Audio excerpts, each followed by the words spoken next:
Donc, Channel 1 for English, le deuxième canal pour le français. Sorry, other way around? Sorry. Canal 1 pour le français, Channel 2 for English. Sorry.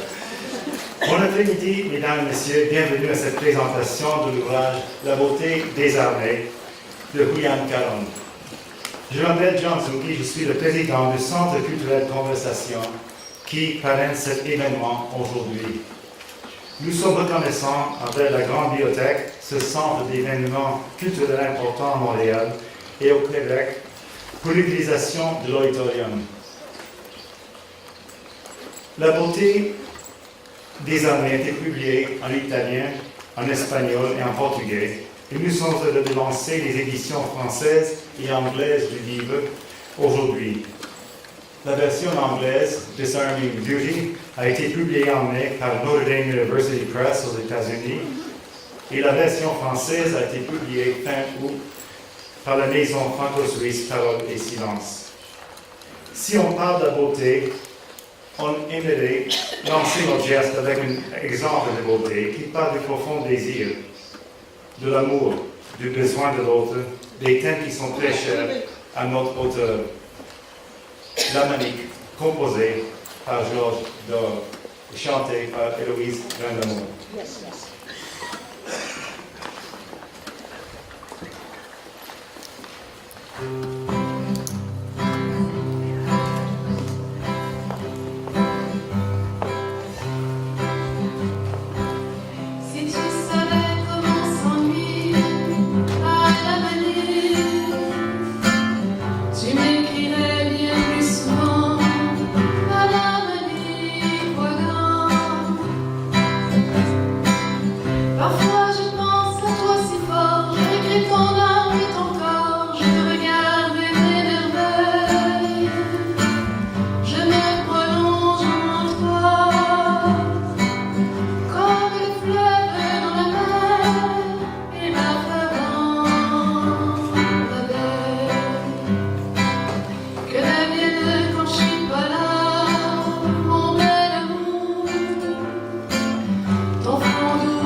Comme j'ai dit, la présentation d'aujourd'hui est parrainée par le Conversations Cultural Center, le Centre culturel Conversation.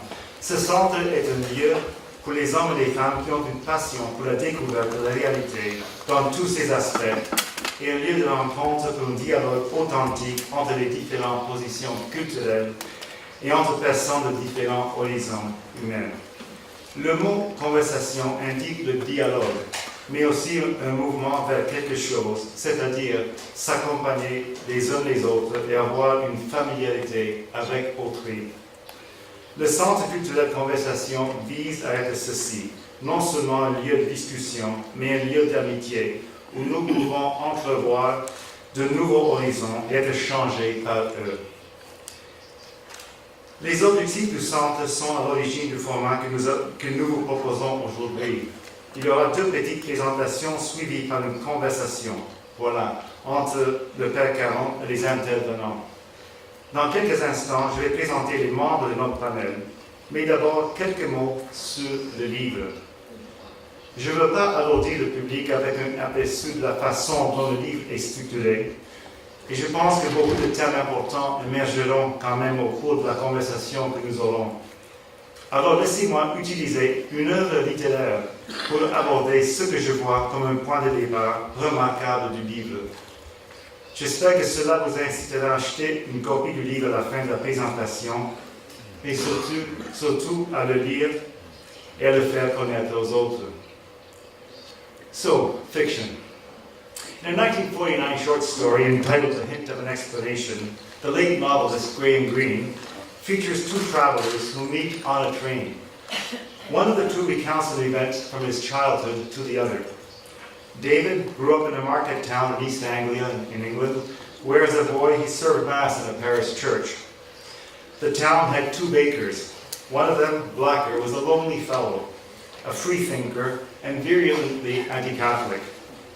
One day, Blacker lured the young boy into the back room of his bakery, where he showed him a train set. Blacker offered him a deal. The train set would be David's, but for a price. What was the price? Well, it turns out that Blacker was not so a freethinker as a freethinker ought to be.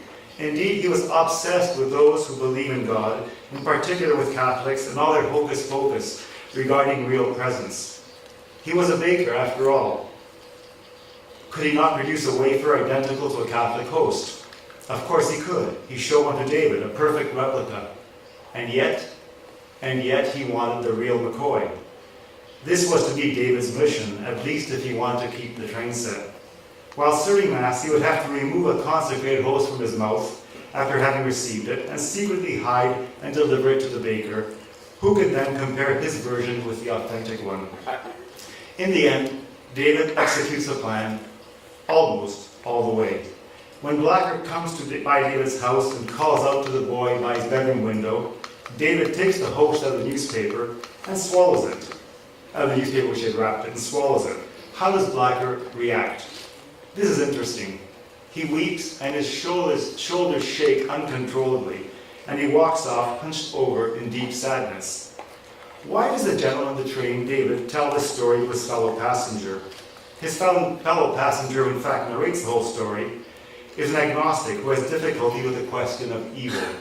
He cannot understand why God, should God exist, has given human beings freedom if the result is evil and corruption, even of children. David relates his experience to make the point that our view is so limited. At best we can have hints, he says. Somehow evil can find a weapon to use against its enemy, God, but the result often plays into the hands of the good. David reveals why our view might be limited. He opens his coat to reveal a Roman collar. Blacker's plan backfired after all. Not only did he not exercise control over the boy, he ultimately launched David on the path of conviction in his faith. I would like to leave the specific question of evil aside and offer a slightly different reading of the story. I'm struck by the fact that the 2 passengers on the train are journeying together. It's as if they need each other to enjoy and understand the significance of the journey.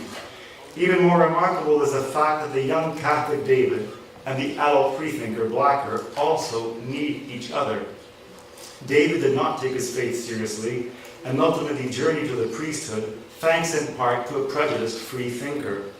The freethinker, supposed to be so free, walks away in despair, a prisoner of his own schemes, when the Catholic boy betrays him.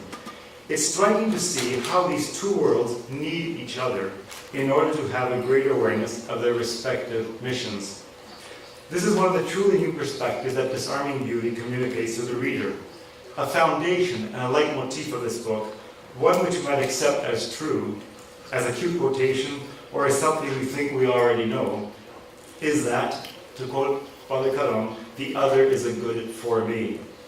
On page 16, Caron writes, quote, without recovering the elementary experience that the other is not a threat, but rather a good for the realization of our I, it will be difficult to emerge from the crisis of human, social, and political relationships in which we find ourselves, end quote. We cannot gloss over such a statement. We also cannot pretend that we already understand it. No matter what side of the cultural debate that we sit on, if we perceive ourselves as fitting on a particular side, whether it has to do with economic matters, populism, life issues, political correctness, or environmental questions, etc., no matter what side we may be on, do we really believe what Caron is saying in this book, that the other is a good for me?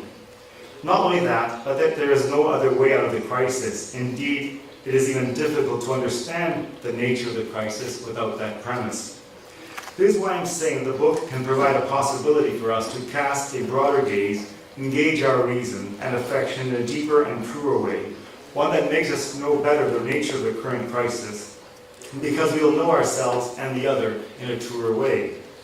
My hope is that today's conversation will allow us to leave with a truer esteem for our world, for the other and ourselves, so that we might engage it in a more sustained and a more passionate way.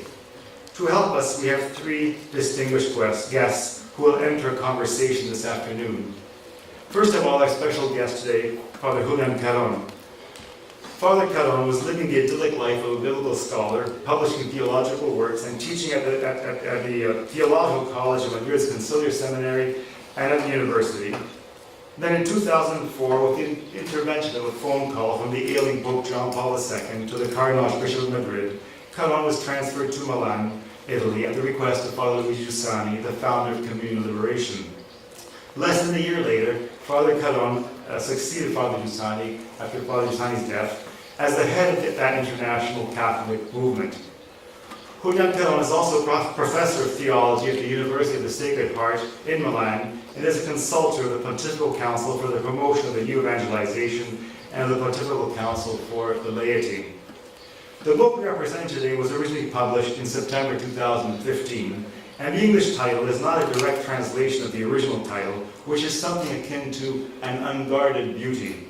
That is, a beauty that has nothing to defend. Father Caron has come among us today unguarded as well. He has no presentation to make, but is content to respond to the comments and questions of our two speakers.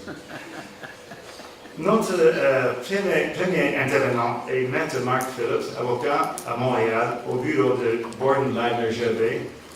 Le Maître Phillips est un plaideur bien connu, ayant agi à plusieurs reprises devant la Cour suprême du Canada, y compris dans des causes à caractère constitutionnel, comme l'affaire Loyola en 2015 et le dossier Derek contre Lola en 2013. Peu de gens connaissent la vie secrète de Maître Phillips. Il est un musicien accompli, ayant obtenu un diplôme de premier cycle en piano à l'Université d'Ottawa, avant d'entreprendre sa carrière juridique. Donc, s'il est ici aujourd'hui, c'est aussi pour sa sensibilité à la beauté. Et notre deuxième intervenante sera Madame Anne Leahy. Anne Leahy a été diplomate de carrière aux affaires étrangères canadiennes. Elle est ancienne ambassadrice du Canada au Cameroun, en Pologne, en Russie, dans la région des Grands Lacs en Afrique, et de 2008 au 2012 au Saint-Siège. Actuellement, Mme Leahy est membre affilié de l'École d'études religieuses à l'Université McGill. Donc, ayant présenté les membres de notre panel, je demanderai à Maître Phillips de débuter sa présentation. Merci, John. Est-ce que le micro fonctionne? Oui, je crois que oui. Je dois souligner que dans l'affaire Loyola, où j'ai représenté le collège Loyola devant la Cour suprême, le co-appelant était nul autre que John Zucchi Pinel. Donc, ce n'est pas toujours Il est assis à côté d'un client qu'on a représenté devant la Cour suprême. Alors, c'est donné beaucoup de plaisir et surtout beaucoup d'intérêt que j'ai lu cet été l'ouvrage du père Caron, que mon ami John Zucchi m'avait offert dans sa traduction anglaise. Depuis, j'ai pu le relire en grande partie dans la traduction française qui vient de paraître. Au moment où John m'a offert ce livre, j'étais justement à la recherche de lectures inspirantes. Je n'ai pas été déçu. Au contraire, j'en suis sorti un peu comme le romancier français Stendhal, qui, devant les beautés de Florence, a ressenti un malaise physique devant autant de splendeur. Une partie de la richesse du livre découle du fait qu'il traite d'une foule de sujets, y compris le mariage, l'éducation et l'engagement social. Il va sans dire que dans le court moment qui nous est offert cet après-midi, il ne sera pas possible de faire autre chose que d'effleurer quelques-uns des sujets qui sont abordés dans le livre. Ce qui me frappe cependant, c'est qu'à travers le livre, on voit certains grands thèmes qui reviennent sans cesse, et ce, peu importe la problématique précise qui est abordée. Ces thèmes incluent la liberté et son importance, l'importance de rester collé à la réalité, la rencontre avec l'autre, comme John l'a dit. John, pour la traduction française, m'a envoyé la version définitive ou quasi définitive sous forme de fichier électronique Word, ce qui m'a permis de faire certaines recherches dont j'aimerais vous faire part. J'ai pu voir qu'effectivement, avec la fonction CTRL-F, qu'il y a près de 300 occurrences du mot réalité et le même nombre du mot liberté. Le mot raison, avec un grand R, se rencontre environ 270 fois. Le mot rencontre et le verbe rencontrer se trouvent environ 150 fois. Quant à l'expression beauté désarmée, qui est pourtant le titre du livre, elle n'apparaît qu'une seule fois, soit à la fin du chapitre 4. Il y a aussi le mot pouvoir, qu'on lit une centaine de fois dans le livre. Ce mot est toujours employé dans un sens péjoratif. Il est employé pour désigner les forces qui existent dans notre société, qui sont en tension avec les idées et les valeurs véhiculées par le christianisme. Cela m'amène à la thématique à laquelle je vais m'intéresser au cours des prochaines minutes, qui est la suivante.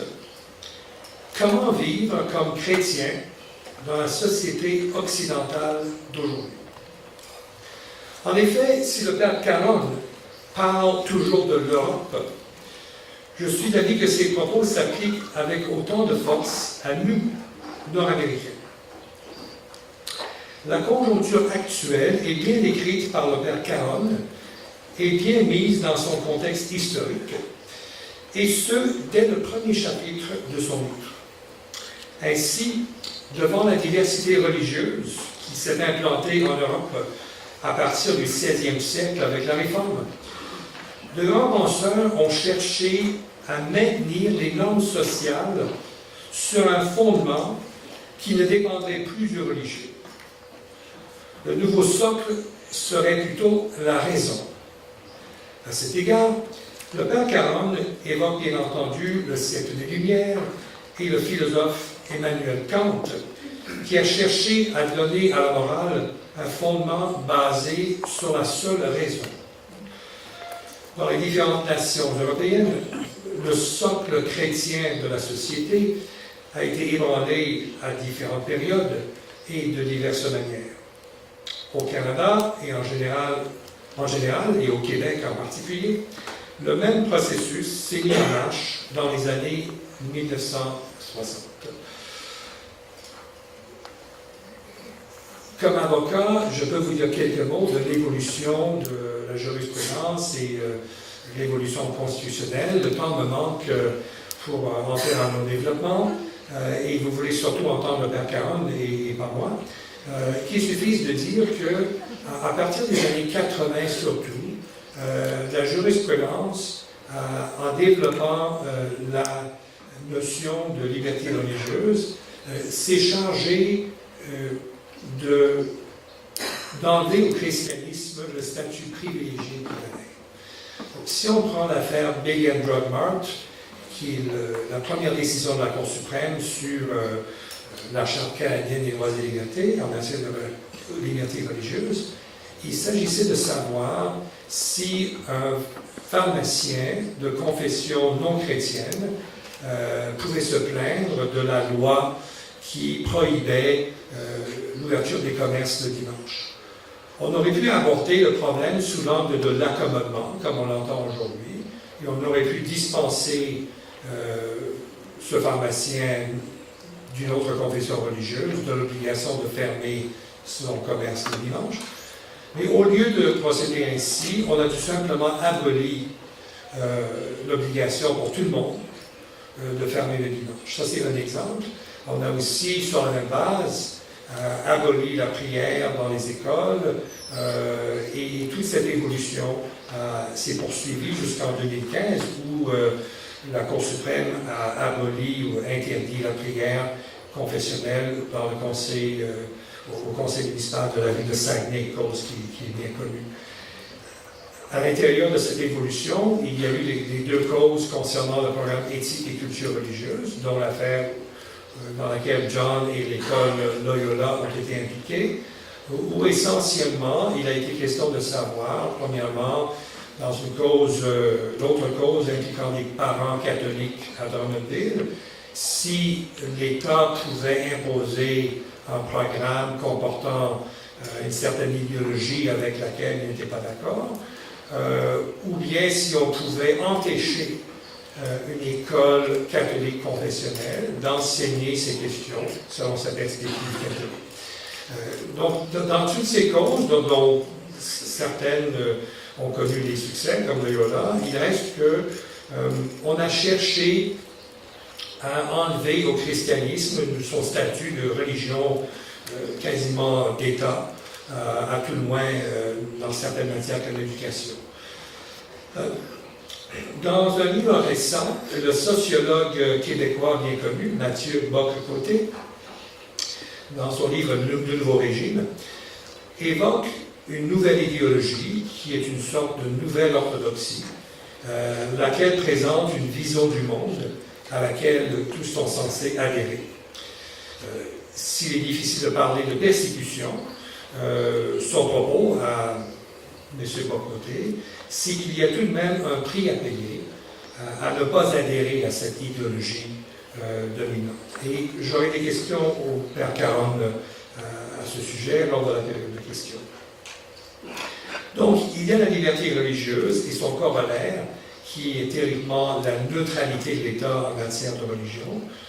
Mais en réalité, il s'agit peut-être d'une neutralité qui est plus théorique que réelle, et elle peut virer, comme le dit le Père Caron, en une sorte d'exaltation du relativisme. L'expression est du Père Caron. Donc, une partie aussi de cette nouvelle orthodoxie, de cette nouvelle idéologie, est la sacralisation de l'autonomie individuelle portée à son paroxysme. Le Père Caron, lui, exprime, dans des termes très posés, une inquiétude face à une Europe dont les fondements chrétiens sont dans un état de déliquescence. Il fait montre d'une méfiance presque protestante envers l'État. Voilà donc, selon ma lecture du livre, le diagnostic que pose le Père, on pourrait presque dire le docteur, Caron. Qu'en est-il maintenant du traitement? Dans le livre, cette question est abordée du point de vue du chrétien qui peut se sentir dérouté dans une société dans laquelle il ne se reconnaît plus. Dans un passage du livre, le problème est posé sous l'angle d'un choix, ou plus précisément du choix entre, d'un côté, le repli, versus, de l'autre côté, l'engagement et la rencontre de l'autre. Le père Caron adopte résolument la deuxième de ces options. Pour le citer textuellement, passage déjà repris par Jean, l'autre est un bien. Et en amusant à nouveau avec la fonction CTRL-F, à chercher le nombre d'occurrences de l'expression « l'autre est un bien » dans le livre, j'en ai trouvé 5, ce qui est quand même beaucoup. C'est seulement quand ton auteur veut vraiment insister sur quelque chose qu'il va répéter 5 fois la même phrase dans un seul et même livre. Il donne plusieurs exemples très touchants de rencontres.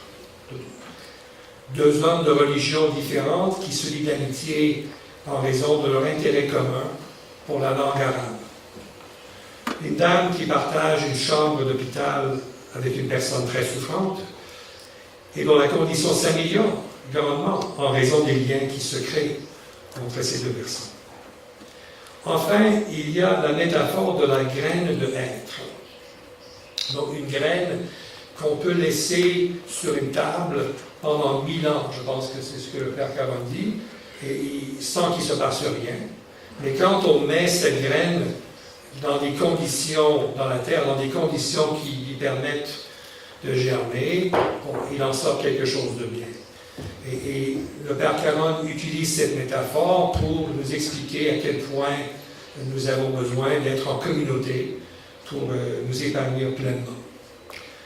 Donc voilà le premier volet du traitement prescrit par le docteur Caron au problème faisant face aux chrétiens déroutés dans la société dans laquelle on vit. Il y a cependant une deuxième partie du traitement également, que je vais maintenant aborder dans les quelques instants qui me restent. Et c'est ce qu'il appelle la foi comme événement. Un mot qui aussi revient souvent dans le livre. Le père Caron en a manifestement contre toute forme du christianisme qu'on pourrait qualifier de réduite. Une forme qui se réduirait à une série de propositions théologiques ou doctrinales, un christianisme réduit à un ensemble de règles morales ou à une simple tradition, voire même à une religiosité superficielle qui serait réduite à des pratiques, fussent-elles à caractère dévotionnel. Il y aurait donc lieu de comprendre qu'il faut vivre un christianisme authentique et non réduit. Durant la période de questions, je vais le questionner là-dessus, car j'estime que le sujet mérite d'être développé et approfondi.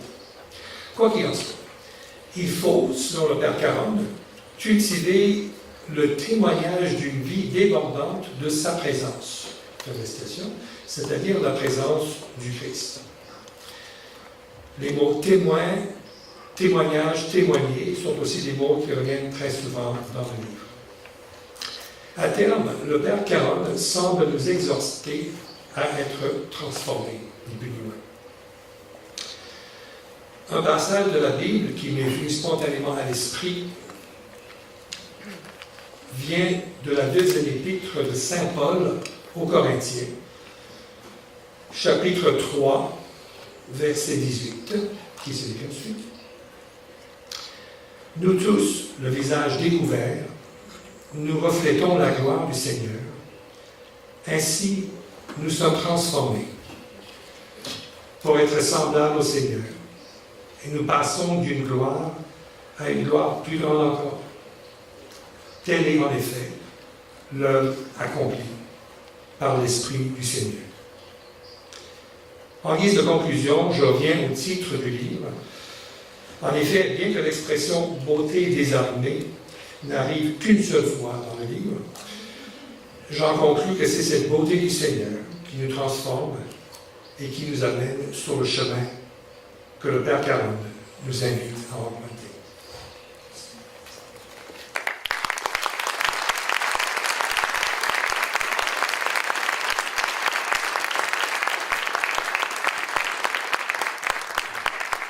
Merci Marc. Merci Marc et merci à John de m'avoir invité à partager ce panel avec le Père Caron. Et c'est fantastique de suivre un avocat qui a plaidé devant la Cour suprême. Il a mis la table, donc je peux enchaîner tout de suite avec des questions peut-être plus directes, mais quand même en guise d'introduction. J'ai trouvé que ce livre qui recoupe donc plusieurs thèmes, on l'a dit, sur une période de 10 ans qui correspondent au pontificat de Benoît XVI, et avec une petite coda sur le pape François,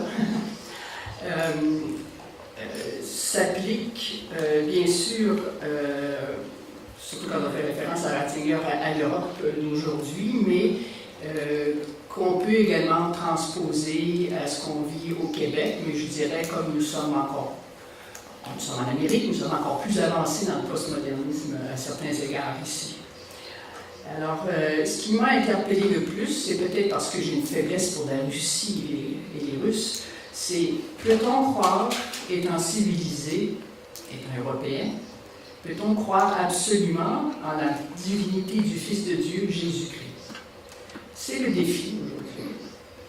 Et c'est le défi individuellement, c'est le défi que la société qui s'est sécularisée à outrance, ici je dirais, que la société nous pose.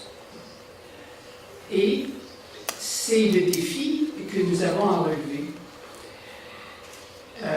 Un des aspects, c'était difficile, Marc, de trouver quelque chose que tu n'as pas touché, mais un des aspects importants du livre du Père Caron, c'est dans le domaine des réponses. Qu'est-ce qu'on fait? Et c'est l'éducation. L'urgence, je crois que c'est le terme que vous employez, l'urgence de l'éducation. Mais encore, quelle éducation? Qui la donne? Qui la transmet? Alors, je crois qu'aujourd'hui, dans une société sécularisée, où on doit accepter, surtout au Québec, avec l'histoire que nous avons eue, que les valeurs de notre société ne sont plus formés, parce que c'est toujours en devenir, tout ça, ne sont plus formés par les valeurs du christianisme, ce qui a longtemps été le cas ici, que dans une société pluraliste, certains diront interculturelle, d'autres multiculturelle, mais il est sûr qu'elle n'est plus à très grande dominante chrétienne, il faut trouver la façon, ce qui est tout à fait le défi aujourd'hui, de vivre ensemble. Quel est notre vivre ensemble? Et là, on pose des questions, mais plus directement, on y prie tous les jours, à savoir qu'est-ce qu'un accommodement raisonnable. Et il y a une référence qui pourrait planer en filigrane à votre livre, c'est certainement tout ce que Charles Taylor a dit sur The Secular Age, sur la façon de vivre dans une société où on doit se redonner des valeurs à laquelle tout le monde puisse être un stakeholder, tout le monde puisse adhérer. Et on ne peut pas ouvertement dire que ce seront les valeurs du christianisme si c'est pour exclure toute une partie de la société qui ne se reconnectera pas. Je crois que le pape Benoît XVI a écrit de très belles choses d'ailleurs là-dessus, sur le dialogue, la raison, qui fait que les valeurs puissent se recouper. On doit trouver un consensus qui permette que les valeurs qui mènent au bien commun puissent être acceptées. Moi, je crois qu'une question que tout le monde se pose, directement ou non, c'est qui nous fera voir le bonheur? Fils d'homme, jusqu'où s'alourdiront vos cœurs? Pourquoi ce goût du rien? Puis il y en a du nihilisme ici aujourd'hui. Cette course à l'illusion. toute la vérité virtuelle, l'ère des faits qui ne sont pas réels. Donc pourquoi ce goût du rien, cette course à l'illusion? Beaucoup disent qui nous fera voir le bonheur. Fais lever sur nous la lumière de ta face. Je ne sais pas en quelle année le psaume numéro 4 a été composé, mais en tout cas, c'est rien de neuf aujourd'hui. Mais c'est quand même toujours la même question qui se pose. Alors, où est la réponse? Qui nous fera voir le bonheur? Je ne sais pas, Max, si tu as fait ta recherche pour le mot joie. Mais.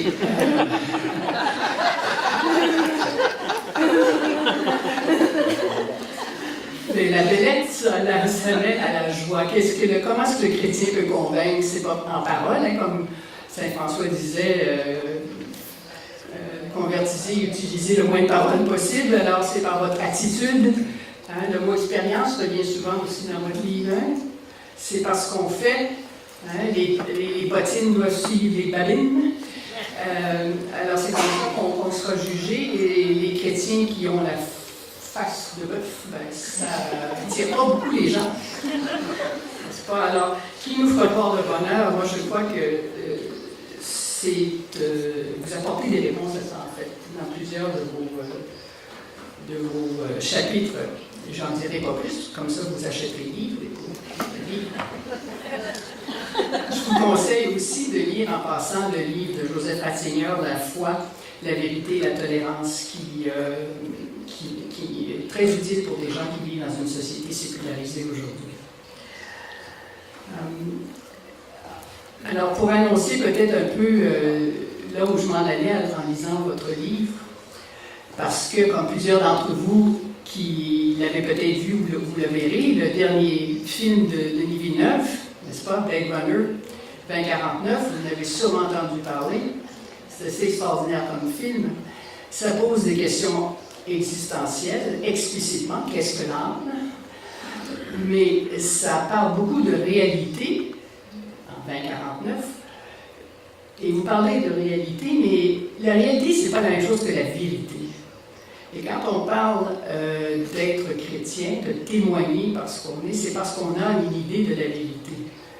Pas en faire un dogme, un fondamentalisme et tout ça, mais quand même la vérité. Et je crois qu'il y a des interrogations, en tout cas, que votre livre a suscité chez moi, en lisant par rapport à la réalité.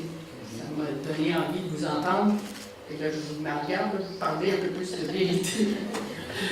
Alors, je vais laisser ça comme ça, parce que je crois qu'il y a déjà beaucoup de matériel, disons, qui peut nous aider à engager une conversation avec le Père Caron tout à l'heure. Merci.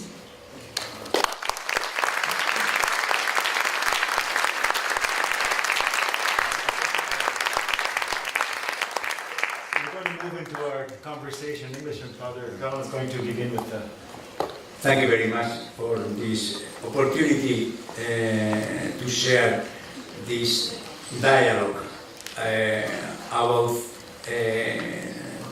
themes that are interesting for everybody here, because we are in front of a challenge, a historical challenge. Because what we are seeing, we have called about this with the word secularization or another way of speaking about the same thing.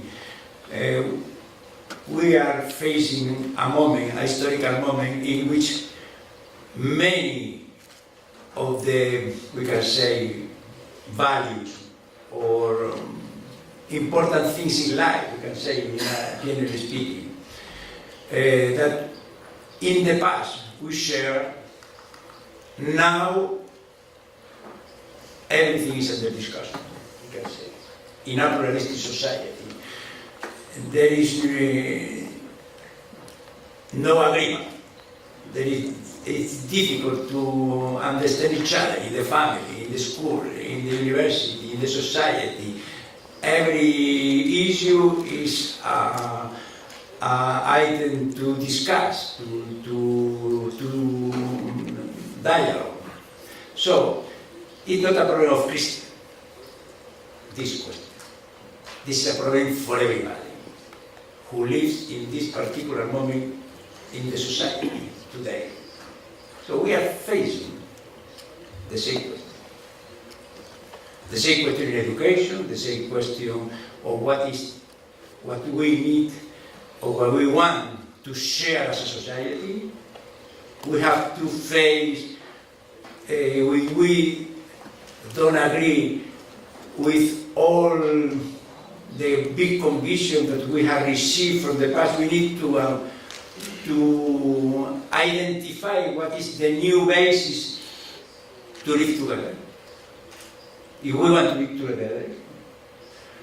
And this is a challenge for everybody. And the most important thing is to understand that what is the nature of the crisis. It's not one crisis like others. This crisis is related to the foundation of our being together. When we speak about a pluralistic society, that I am very happy with this, because Christian faith have no fear about pluralistic society. We were born in a pluralistic society in the first century Judaism, with different kinds of way of living Judaism. We entered in the Roman Empire, in which the pluralism was a reality, and we don't have any care about this. We are very at ease in such a way, in such a society, because we don't care. We have the possibility of verifying what we have received and what we have been given to us as Christians, and entering the relationship with every challenge, with every circumstances. But we need to recognize that this is a crisis that, first of all, is not for Christians, it's for everybody. So, crisis, in that case, is not one like others. We have faced in the past two global wars in the last century. We have an industrial revolution, and despite of this, we share all the most important values in our society from the last century. Now it's different. Now it's not another crisis. It's a different one.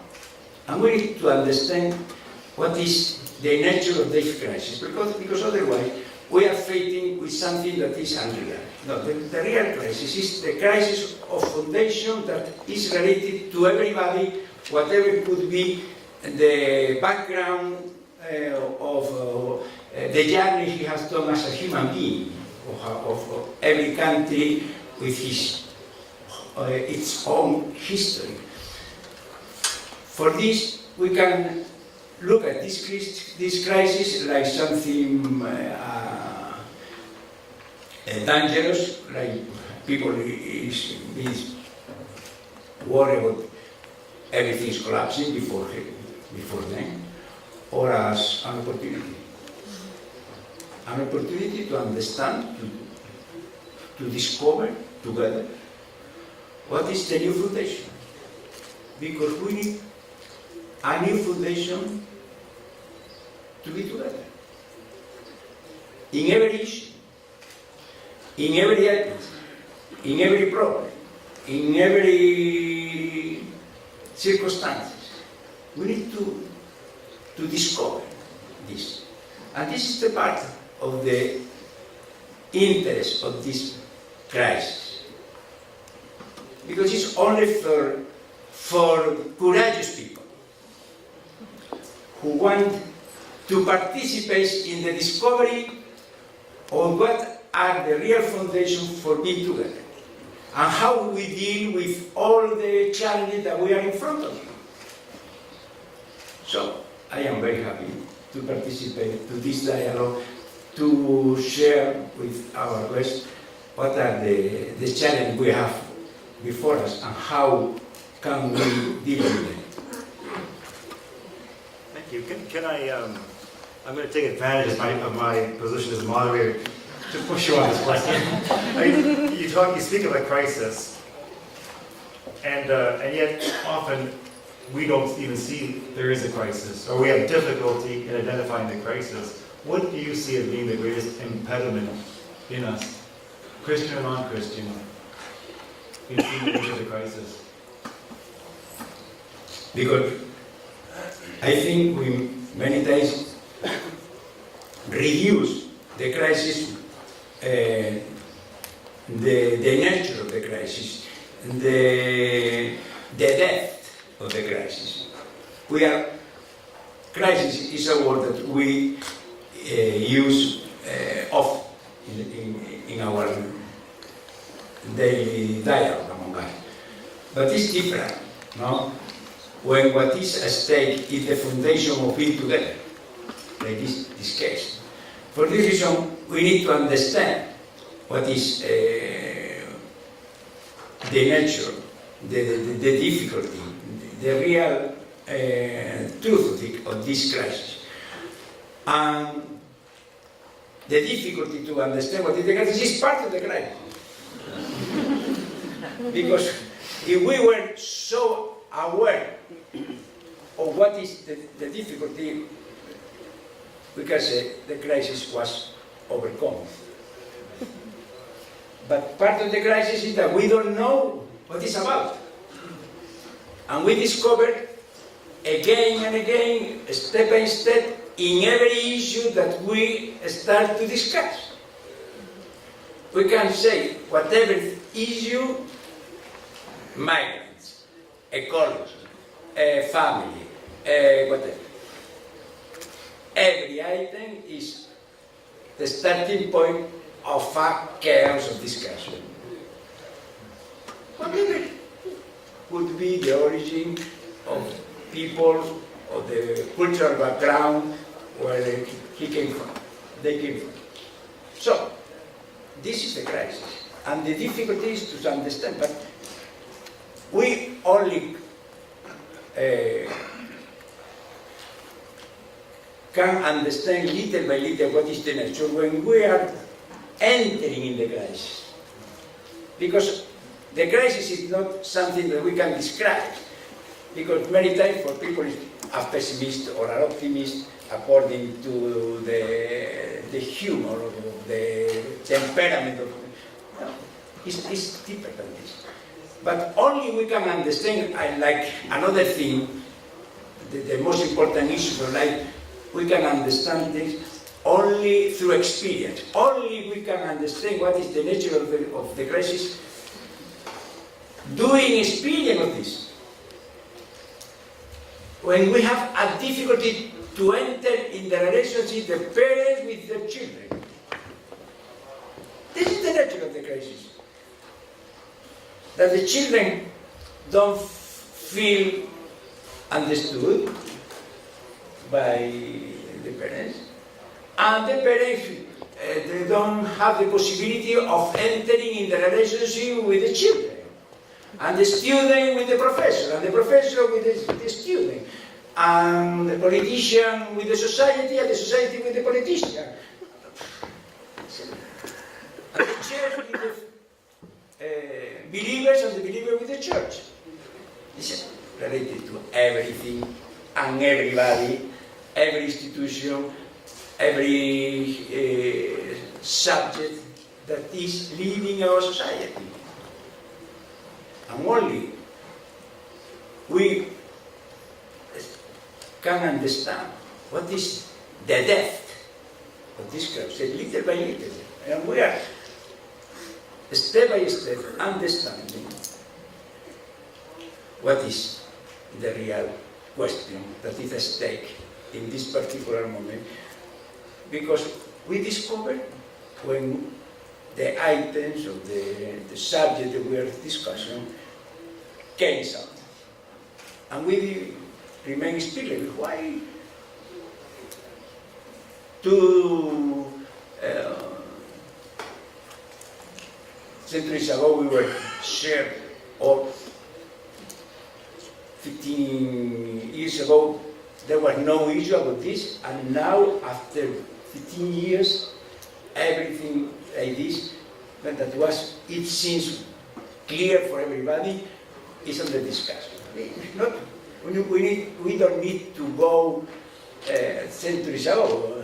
In our century, we recognize that the agreement is every day more difficult to reach.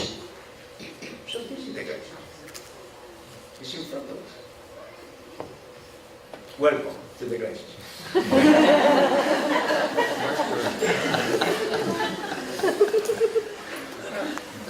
Just before Mark gets in. Ouais. Mais je vais continuer en français. Est-ce que c'est mieux en français ou en anglais? Okay.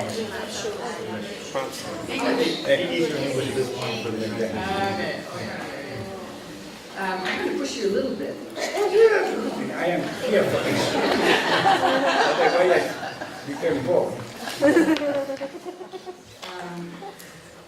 I'm not sure I understand in what way the collapse of values that were the foundation of Europe, let's say,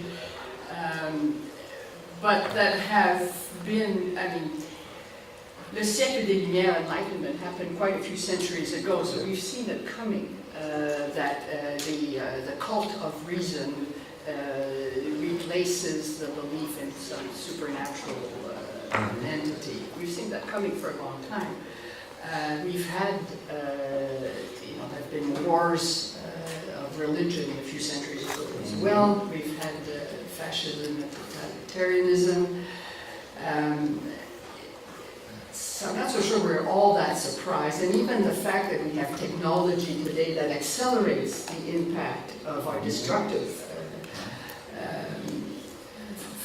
facility to destroy, the ethical dilemmas have been around for a long time.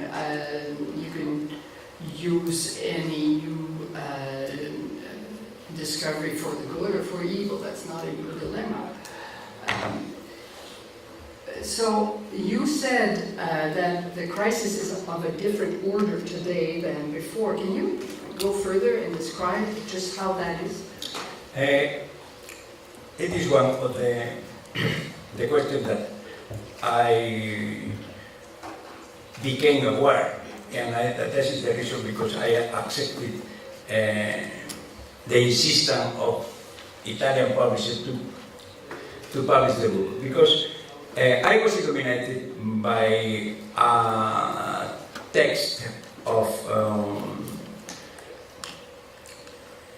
Benedict XVI, no, about enlightenment, no, because he describes in a, I think, understandable way what was the nature of the crisis. Yeah. We share. And he doesn't criticize it. Eh? And he does not necessarily criticize it. No, absolutely. That's the question, because it was for me enlightening, no, that he wasn't criticizing. This is the question. In some way. Because he started to explain us what is our situation in this moment. And he started to speak about something that happened centuries ago. Why? Why he started or something that happened centuries ago when we are so far away from this center. No? The question is simple. Historically speaking, Europe, no, that was at the has shared a common religion, that is Christianity. Anti-Reformation, after Reformation happens religion wars. We can show. So, after this fighting among Christians, you can say, we need to face the basis to build the new society, or being together, you can say.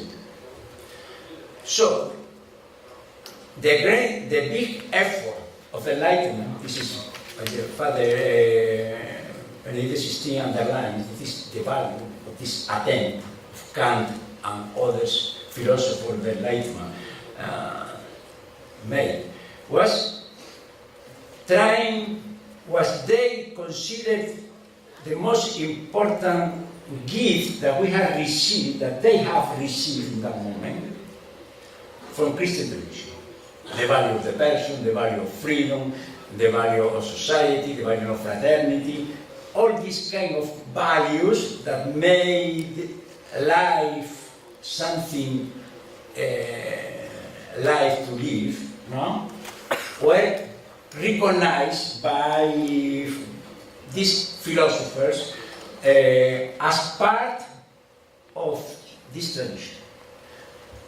But they find that now, in that particular moment, we are fighting against one confession against another confession.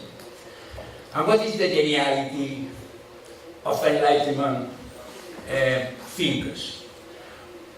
We need to save these evidences, these values, this thing that we have received from the Christian tradition, that is the best that we have received from history, from the Gospel.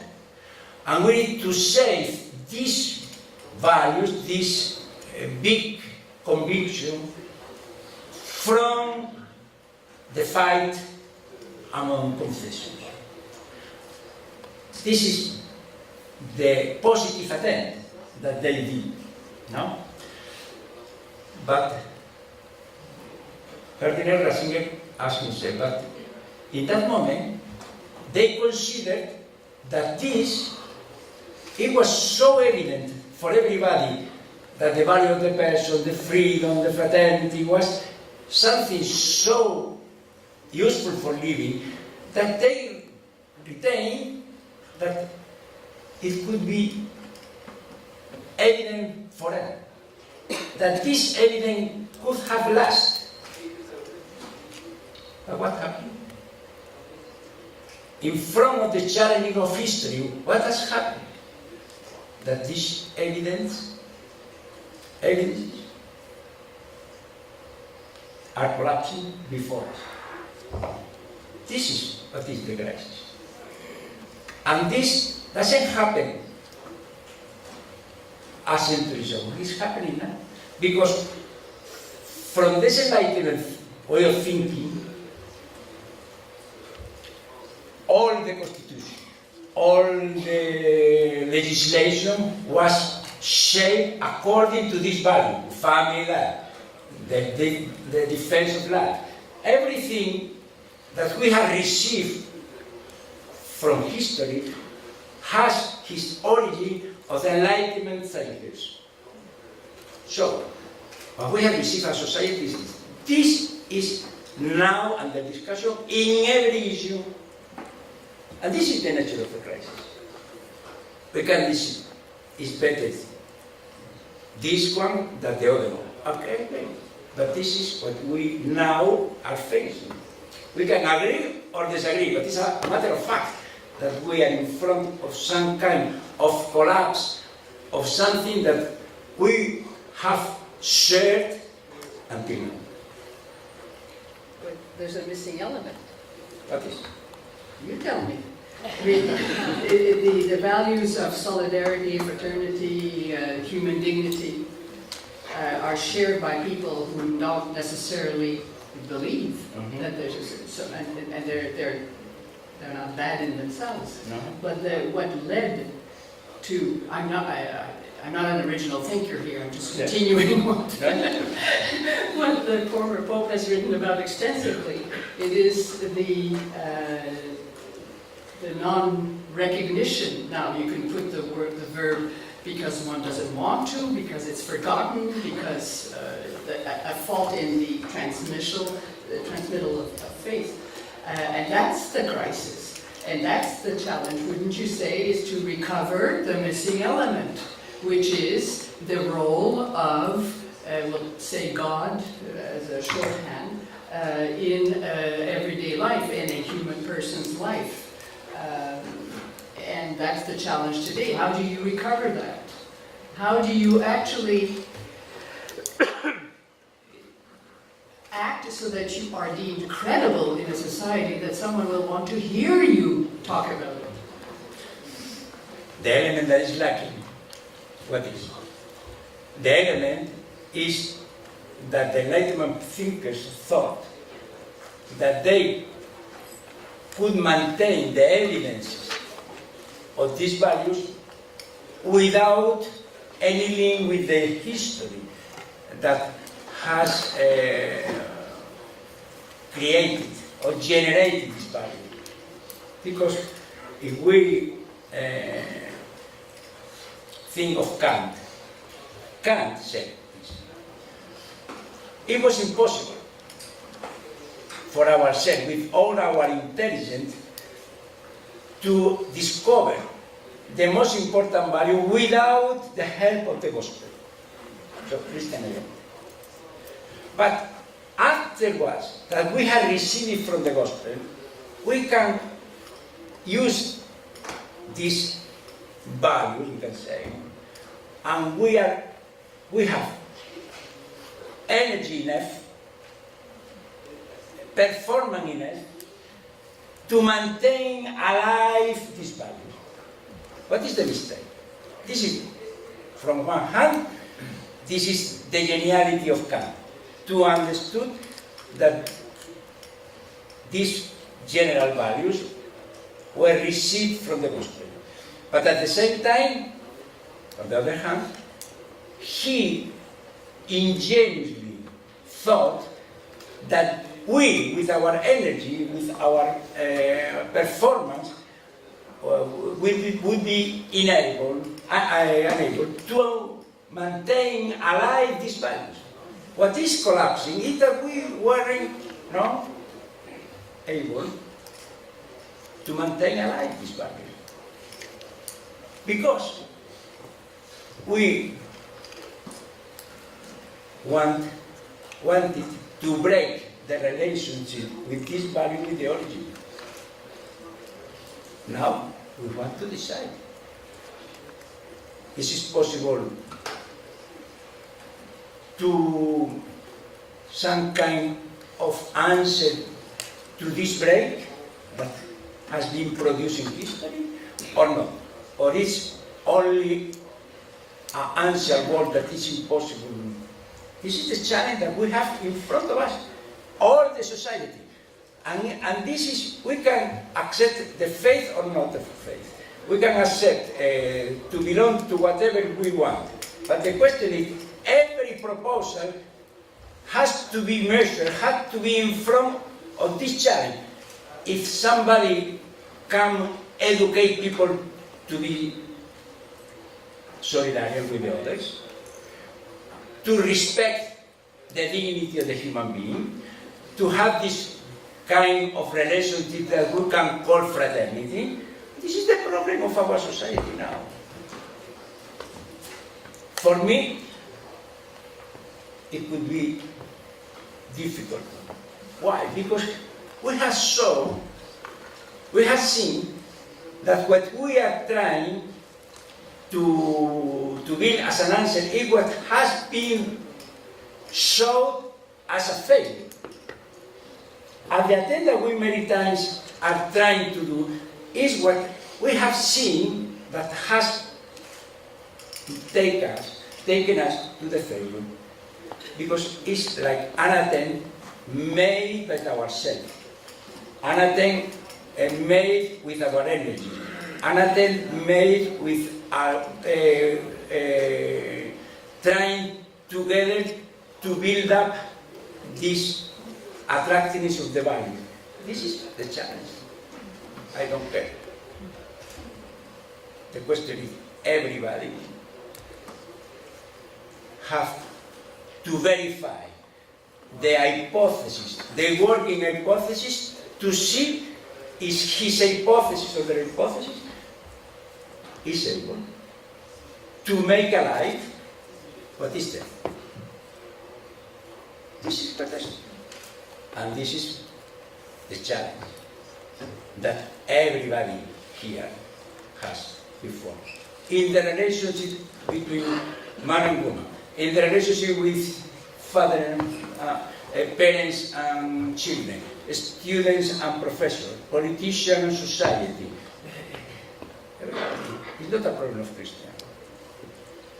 Christian, I think, can offer a contribution if they show how only in the relationship with the origin can again become alive these values, visible for everybody, these values, because otherwise Christian faith is useless for living, because it's not able to generate, to be so attractive, not even for Christians, to generate another kind of life. But the problem is not for others, it's for me. I am in such a dialogue because the challenge is for everybody. And I think I am optimistic because I believe, absolutely, because I think if people can find a life that is not only an ideology or not only a set of rules, but something that is alive, no? Maybe can be attractive for this. Because it's better to be friends than to be enemies. It's an evidence. It's better to share life with another than to be alone. The question is, where I find somebody with which I can share my life. That's the question. The question is if I can find somebody to share my life.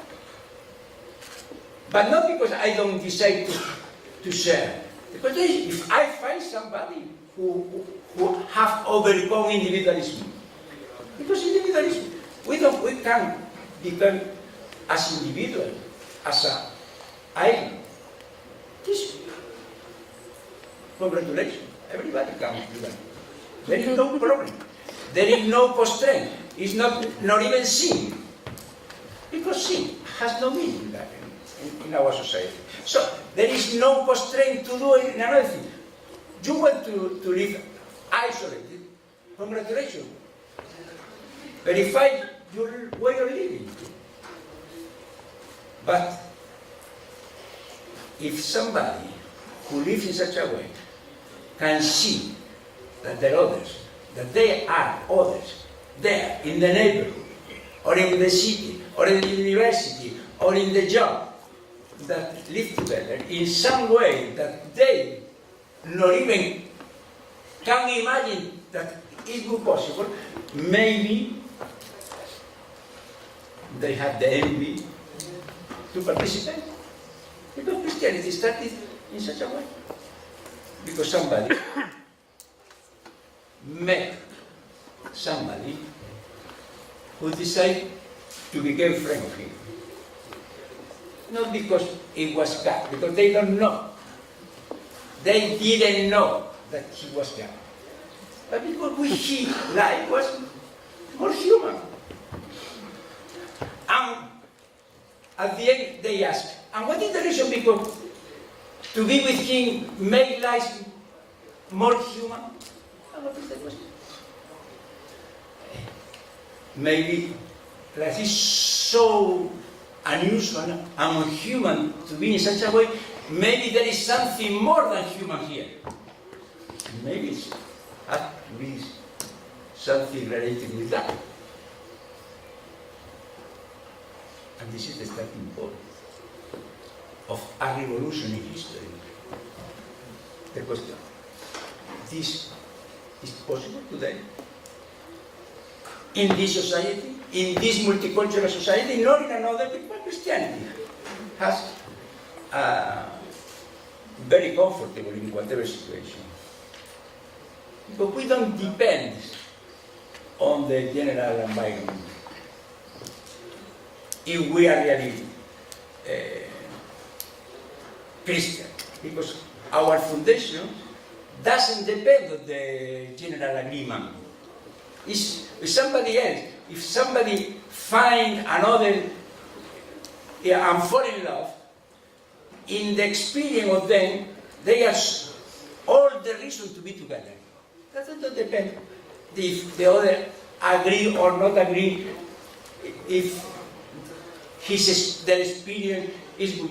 They know that it's good.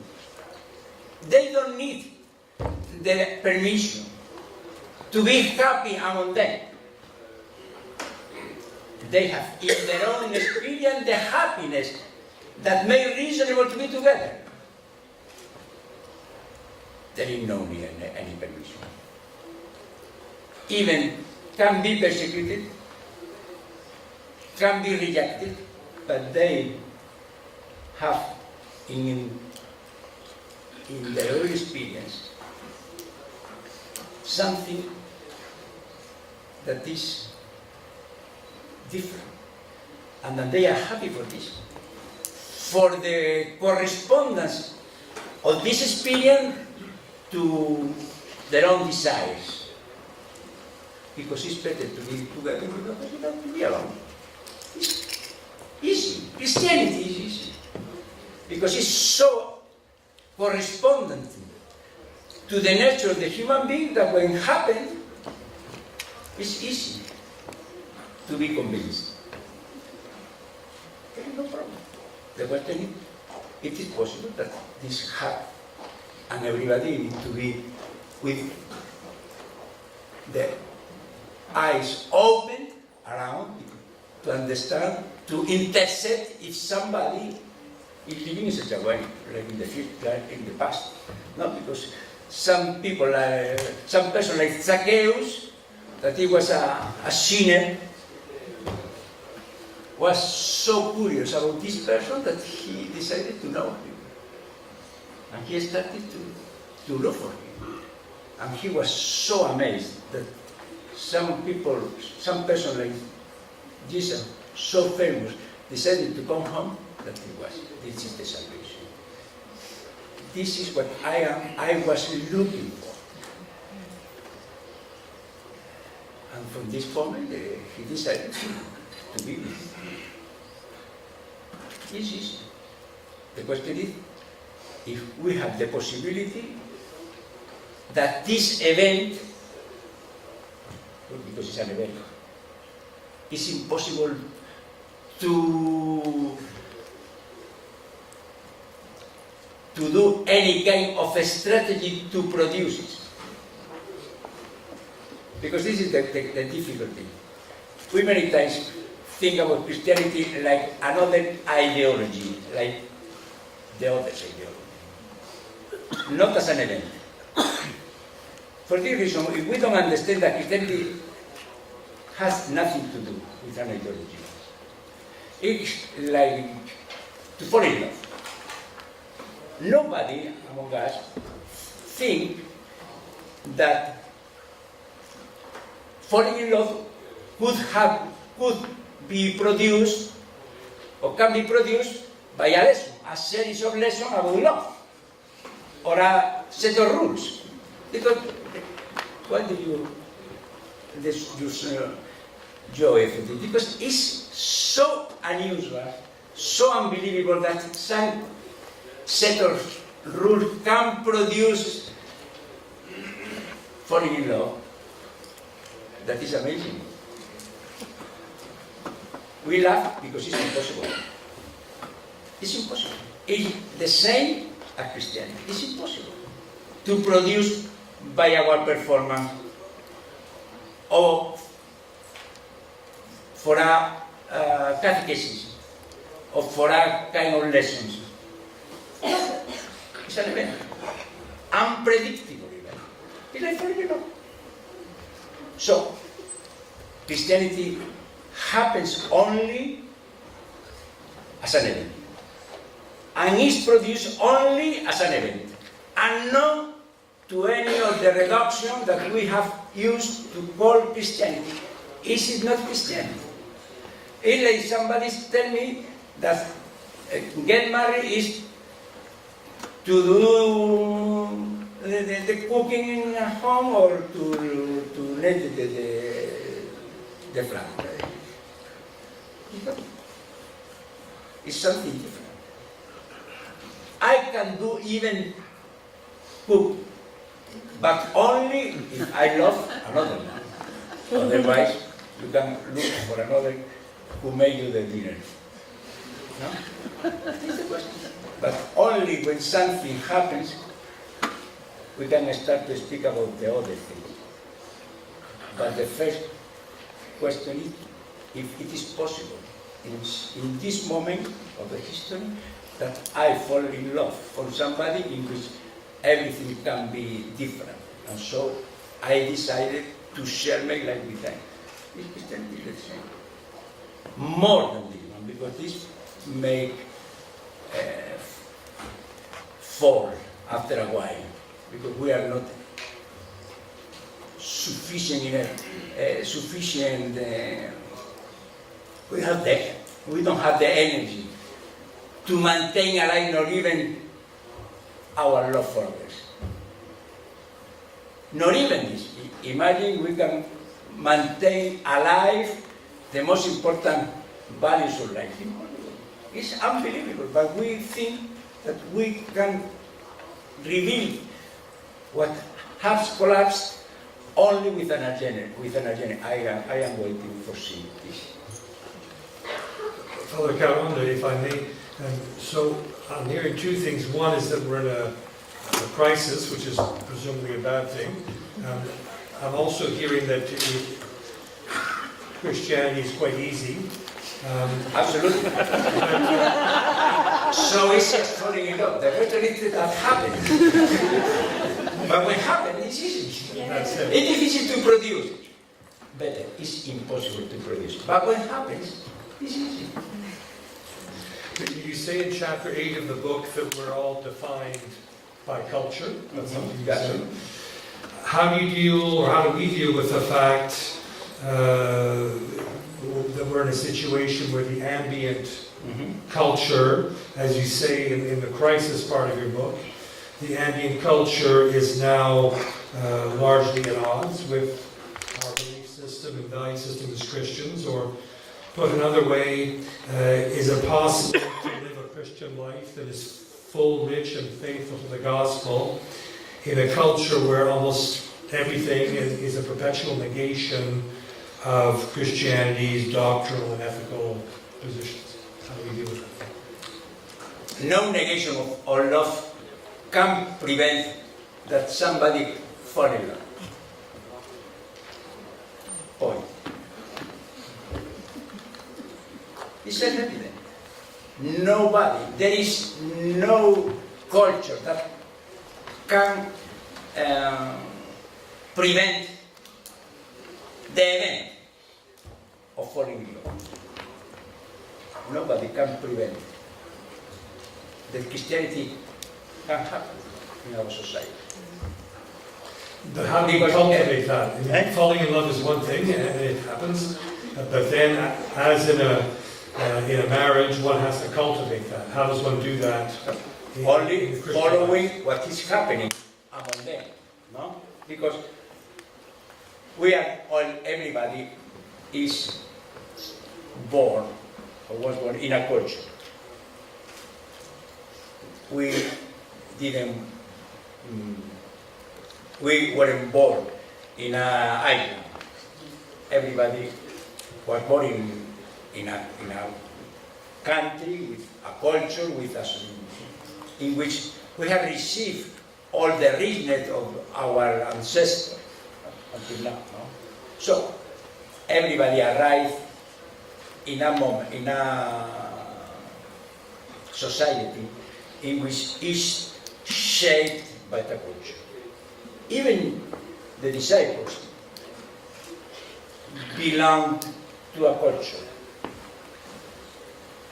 They weren't outside of the world. They belong to a culture, the Old Testament or the whole history of Israel. No? But even in this particular culture happened something that was newness, a newness, absolute newness. And everybody there was struck by this newness, for being pro this newness or for fight against this newness.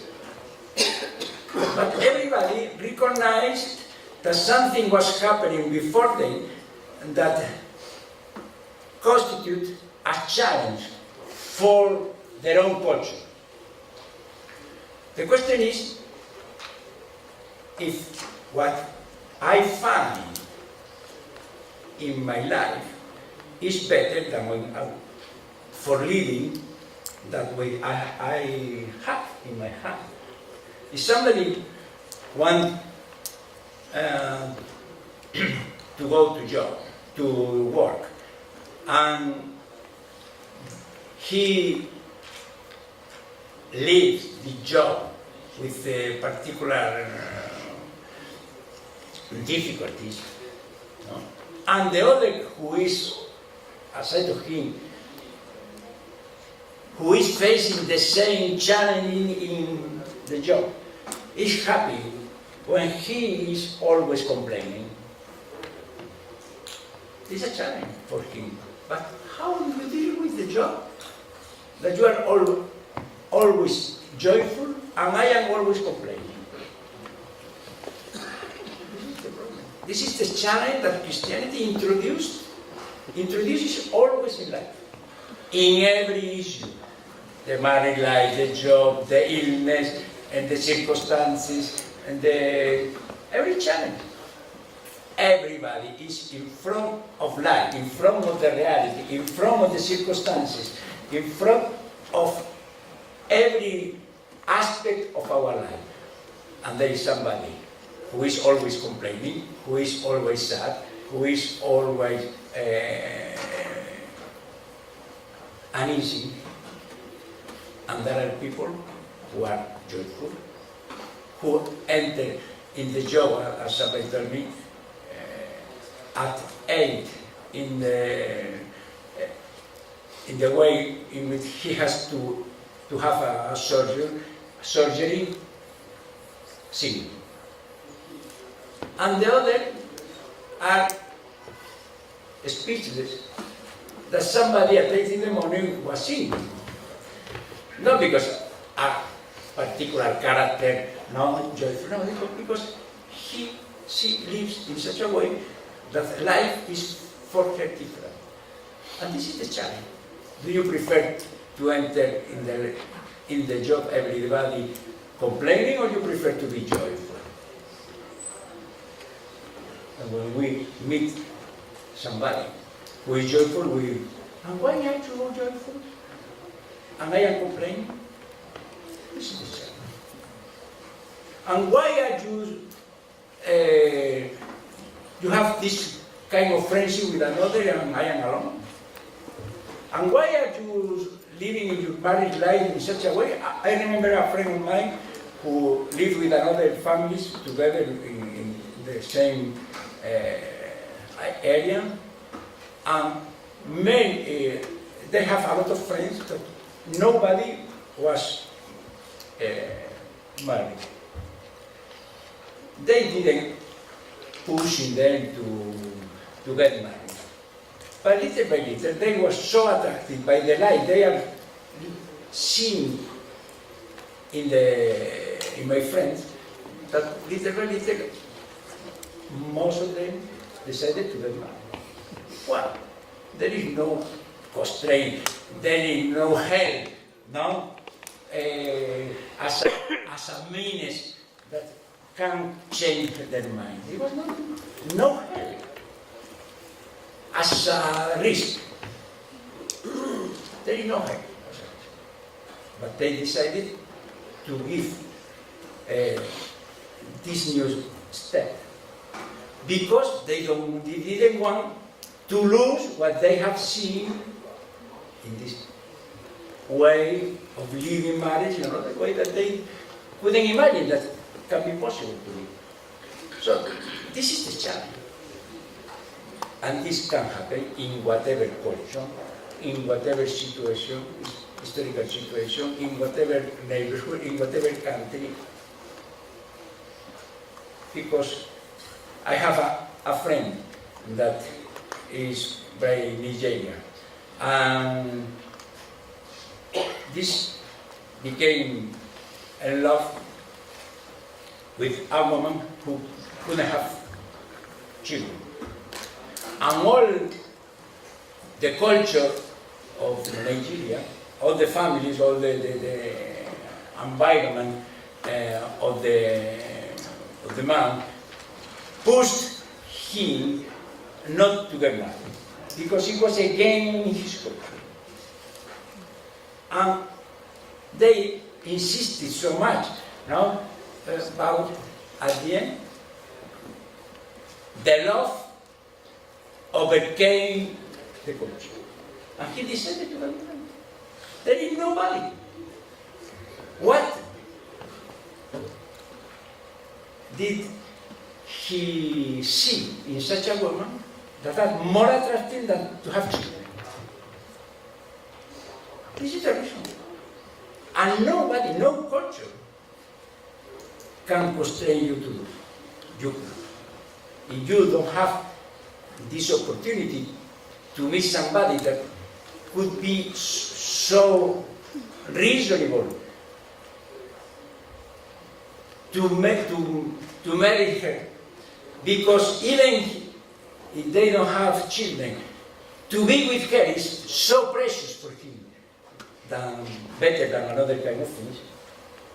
The culture overcomes everything. But when it happens, it's impossible. It's impossible. It's always freedom at the stake. But the question is that you can always have a possibility of being so attracted by something that you don't want to lose. This is the question that we have in front of today, in every aspect of life. Julian, time is moving on here, but would you have time for one last brief? One last brief word? Thank you. I'm just thinking of one thing, the great solitude which I find so many people nowadays, in our city, in Quebec, in Canada, young people like me, in my own work and education, live a great solitude. They feel they can go at it alone so often. And what is frightening often is to see how it seems that desire almost disappears from them. I'm struck by chapter 9 on freedom, that you don't open it with freedom, you open it with desire. And it's almost scary in a way that the implications for this, often this inability to deeply desire, the implications, in fact, are quite serious on the question of freedom. Really important question, because desire is a issue that had been discussed out of the history. In the Roman Greek period, desire, hybris, is something to be attended, because hybris is really dangerous. The desire is too big to follow the desire. For this reason, the ancient world said that we need to be content because otherwise the desire can take us to do crazy things. And when Christianity doesn't have any particular influence in society after the Enlightenment things, no? We reopen the question from the ancient world, because a recent that author, important by his study of Enlightenment, Todorov, said, the only mistake that I made in the description of Enlightenment is not to be so attentive to the nature of desire, because without putting an end to this desire, to be attentive to not exaggerate the desire can be dangerous. And you can see in the society, in the filmmaker, for instance, Fanny Alexander, the film of Bergman. At the end of a dinner, of a lunch, they are talking about the most important issues of life, no? And at the end, like we were in a dinner of the Roman Empire, no? Because it's impossible that we can solve the human question, the human desires. We need to be content with good meals, valses, beautiful valses, and the flowers of the trees. We need to be content. So desire is something that can be reduced, because what is the possibility that the desire can be saved? Only Christian culture has put in front something that cannot mortify the desire. Because St. Augustine said that not only is a good thing, but it is the only thing, because the human being is so created for fulfillment that the desire is crucial for this fulfillment. So, instead of reducing desire, Christian culture reawaken the desire.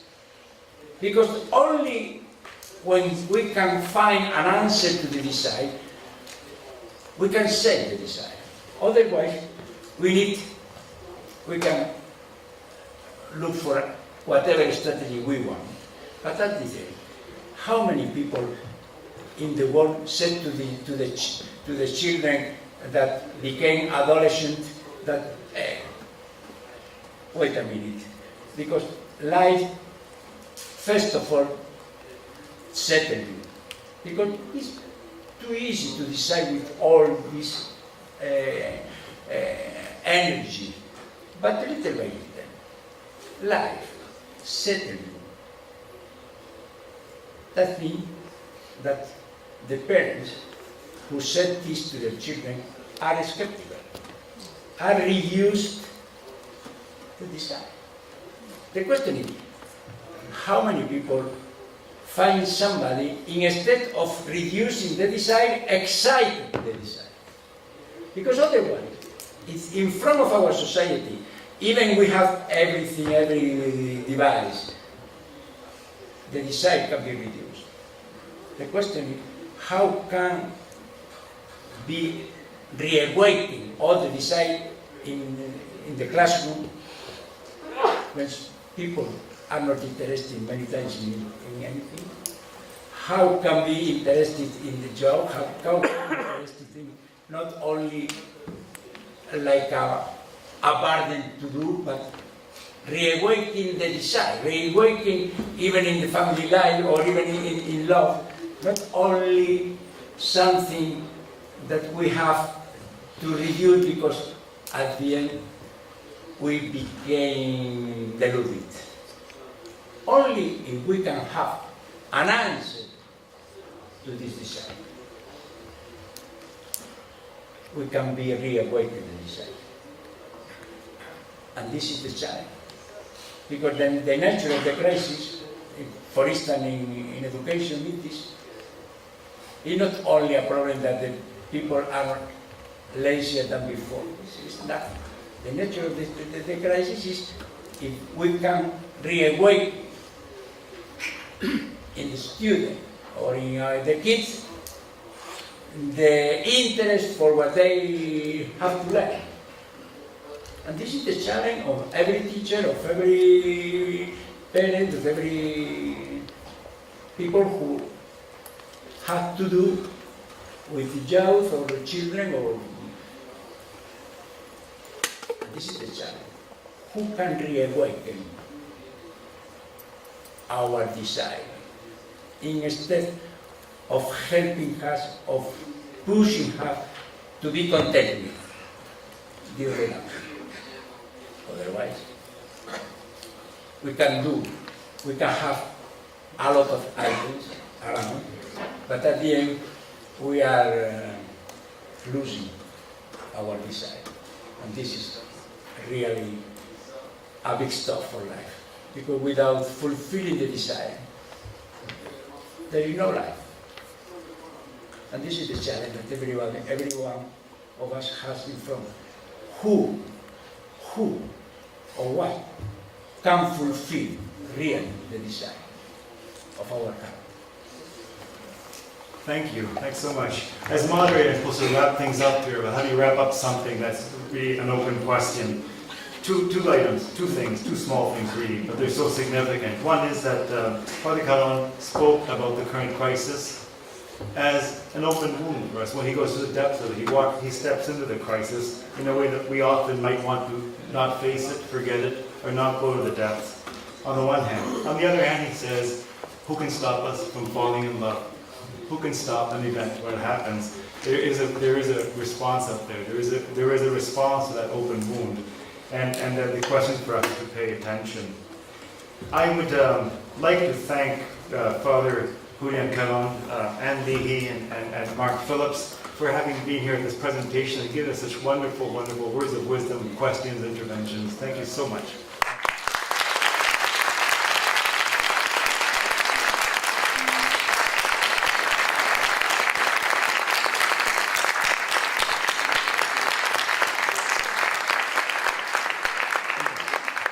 Since I'm a very bad moderator, the first thing I didn't do today was to welcome our special guest, the Apostolic Nuncio to Canada.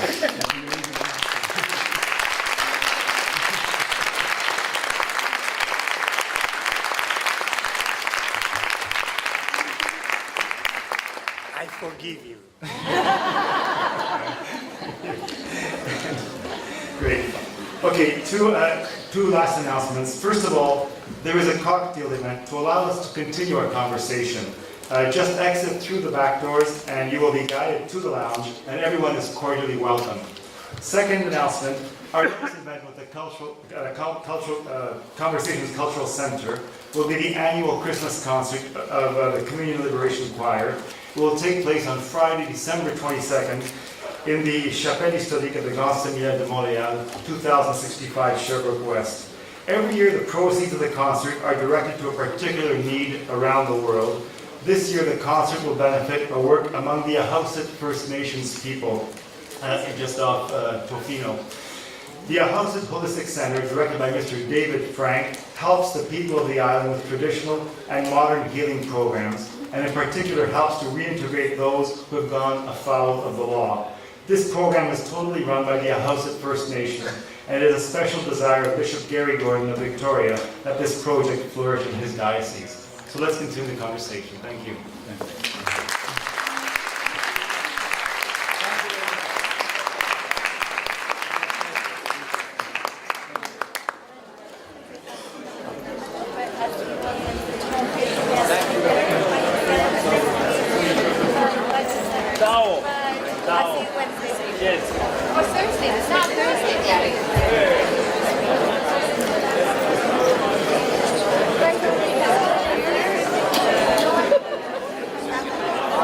I'm actually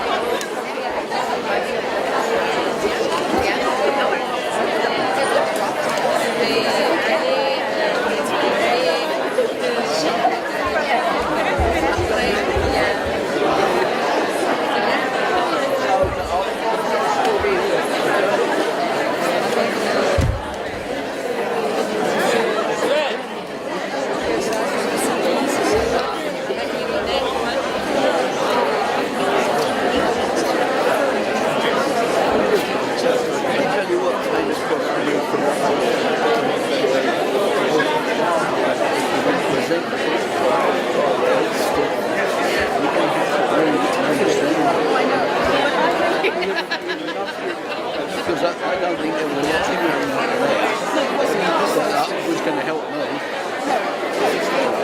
I've got to read it and analyse it. When you was talking about love,